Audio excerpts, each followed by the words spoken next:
Ravi de vous retrouver. Bonsoir à tous et bienvenue dans votre journal.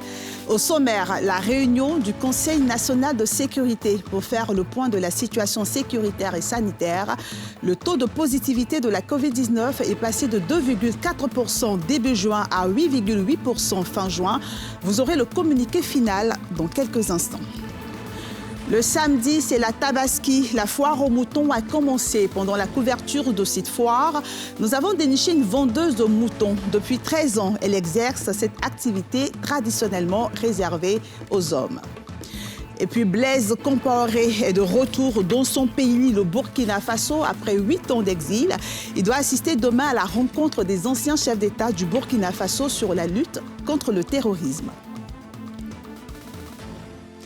On commence avec cette rencontre du Conseil national de sécurité. Le président de la République, Alassane Ouattara, a présidé ce jeudi la réunion périodique du Conseil national de sécurité. Il a été question du point de la situation sécuritaire du pays et de l'évolution de la pandémie de Covid-19 dans notre pays. Le reportage de Pierre Dipomulin. Le Conseil national de sécurité, présidé par le chef de l'État Alassane Ouattara, a noté avec satisfaction la situation sécuritaire générale du pays, due aux différentes opérations de sécurisation menées par les forces de défense et de sécurité sur l'ensemble du territoire national. La fausse note a été les drames occasionnés par les dernières pluies diluviennes.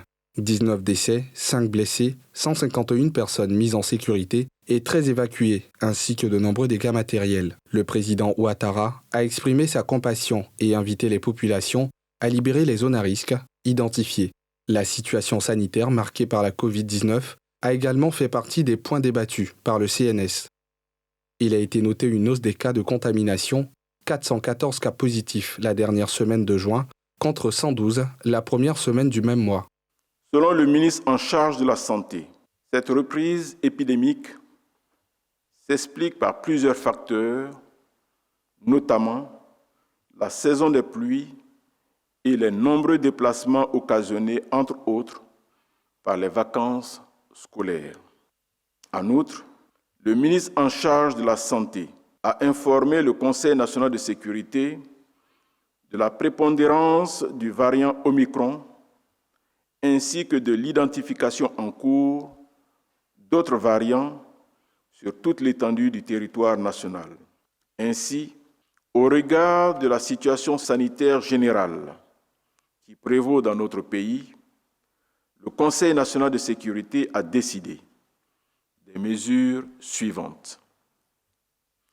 La reconduction de l'état d'urgence sanitaire pour une période de 3 mois à compter du 1er juillet 2022 et le renforcement de la surveillance épidémiologique des maladies à potentiel épidémique. Par ailleurs, le président de la République a exhorté les populations à respecter les règles d'hygiène et les gestes barrières.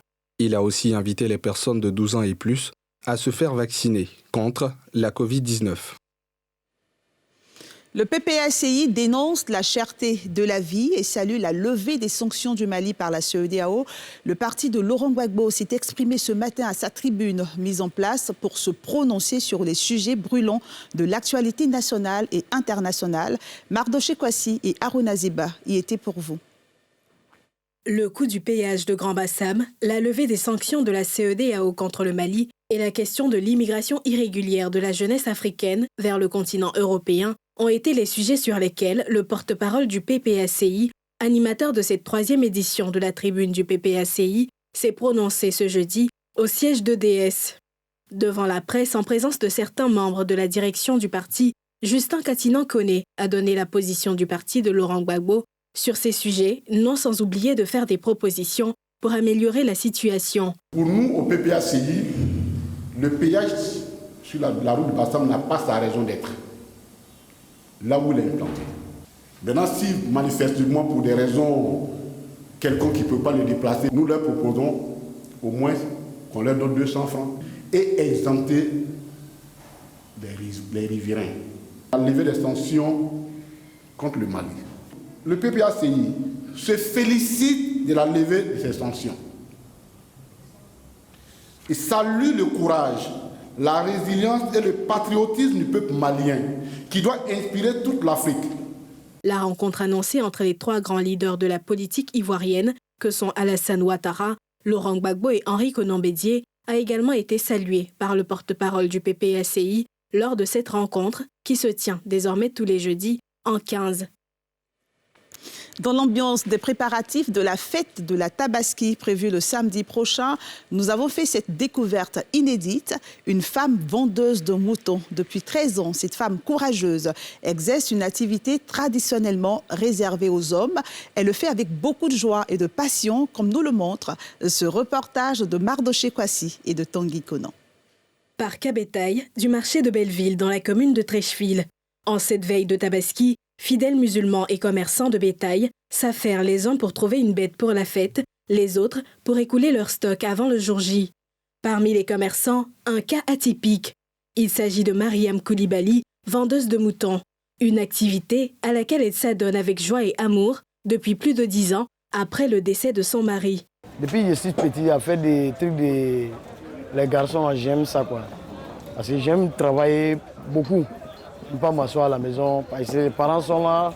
Vraiment, il y a beaucoup de familles. Mon mari est décédé, ça fait 13 ans maintenant. Il y a 5 garçons et tous ils sont là. Je me débrouille un peu pour qu'on va manger ensemble. Faire des métiers ou activités traditionnellement réservés aux hommes est quelque chose d'inné chez Mariam. Et c'est son père qui lui rend visite en cette période de grande affluence qui en parle le mieux. Ce travail ne m'étonne pas d'elle. Ça fait homme, mais elle le fait vaillamment et depuis plusieurs années. Avoir une fille comme ça, je vous assure que ça fait chaud au cœur. Malgré la cherté des bêtes dont se plaignent certains clients, Mariam a réussi à vendre la quasi-totalité de ses bêtes, ceci grâce à l'efficacité et à la qualité de son travail qui impressionne ses visiteurs et clients. Ceux-ci n'hésitent donc pas à la recommander. Chaque fois qu'on veut les moutons, c'est chez elle, on vient passer là de très bons moutons qui sont bien nourris et bien élevés. C'est une femme qui est très battante, donc on vient la soutenir en venant acheter les moutons avec elle et puis en parlant de ça à nos amis. C'est quelque chose de vraiment d'extraordinaire. Au milieu de tous ces hommes, Mariam et sa dizaine d'employés essaient de tirer leur épingle du jeu. Ses collègues vendeurs apprécient et l'encouragent. C'est grâce à elle qu'aujourd'hui il y a plein de jeunes de Treichville qui se sont initiés dans la vente de bétail. Elle est l'exemple de la jeunesse de Treichville. Ce métier vraiment n'est pas fait pour les femmes, mais je dirais que celle qui est parmi nous aujourd'hui, moi j'ai la tire de chapeau. Vraiment, c'est une championne. C'est une femme exceptionnelle, ouais. Venue visiter le parc à bétail de Treichville, où exerce Mariam, le directeur des abattoirs du district d'Abidjan a tenu à lui rendre visite et à l'encourager pour le bel exemple de courage et de détermination qu'elle constitue pour les femmes. Elle démontre que même les dames peuvent faire l'élevage vraiment avec amour, avec plaisir et vraiment avec beaucoup de joie et de bonheur. Donc vraiment, je pense qu'elle a félicité, l'encourager pour que vraiment elle puisse continuer. Au moment où l'on parle d'autonomisation de la femme, Mariam, veuve avec 5 enfants à charge, est un exemple de femme qui mérite d'être encouragée et soutenue, mais aussi un bel exemple à promouvoir auprès des jeunes filles. L'ancien président burkinabé en exil en Côte d'Ivoire a quitté Abidjan aujourd'hui pour le Burkina Faso. Il va participer demain à la rencontre des anciens présidents du Burkina dans le cadre de la lutte contre le terrorisme. Plusieurs membres de la société civile exigent son arrestation. Pour rappel, il a été condamné par contumace à la prison à perpétuité pour son implication dans l'assassinat de Thomas Sankara. Nadia Edja. C'est un peu avant 14 h que Blaise Compaoré, ex-président burkinabé, est arrivé sur sa terre natale après un exil de 8 ans en Côte d'Ivoire. Il y séjournera quelques jours afin de participer ce vendredi à une rencontre d'ex-chefs d'État dans le cadre de la lutte contre le terrorisme. Ce mal endeuille le pays depuis 2015, soit quelques mois après la chute de Blaise Compaoré, et s'est accéléré ces derniers mois. Pour ses sympathisants, mais aussi pour le gouvernement actuel, facilitateur de cet événement, c'est un retour attendu. Une rencontre importante entre les différents chefs d'État, les anciens chefs d'État du Burkina Faso, sera organisée dans le but justement d'accélérer la question donc, de la réconciliation, mais aussi de mutualiser les énergies et les synergies pour sauvegarder ce qu'il y a de plus précieux à nos yeux. Du côté de la société civile, des voix s'élèvent déjà pour exiger la mise aux arrêts de l'ex-président. Ce serait une forfaiture. si Blaise Compaoré vient au Burkina Faso et il repart allègrement, ça veut dire que dans notre pays, il n'y a plus ni la justice ni la loi. Ça veut dire que c'est une dictature, une forfaiture qui va s'imposer à notre peuple. Maintenant, la question c'est de savoir est-ce que le peuple burkinabé va accepter cela. Je crois que non. Blaise Compaoré a occupé le pouvoir burkinabé pendant 27 ans, avant d'être contraint à l'exil en octobre 2014, suite à une insurrection populaire. Et c'est la fin de ce journal de la rédaction de NCI. Merci de votre fidélité. Dans quelques instants, sans réserve, avec Ali Diarra Souba. Bonne suite au programme sur la nouvelle chaîne ivoirienne et prenez soin de vous.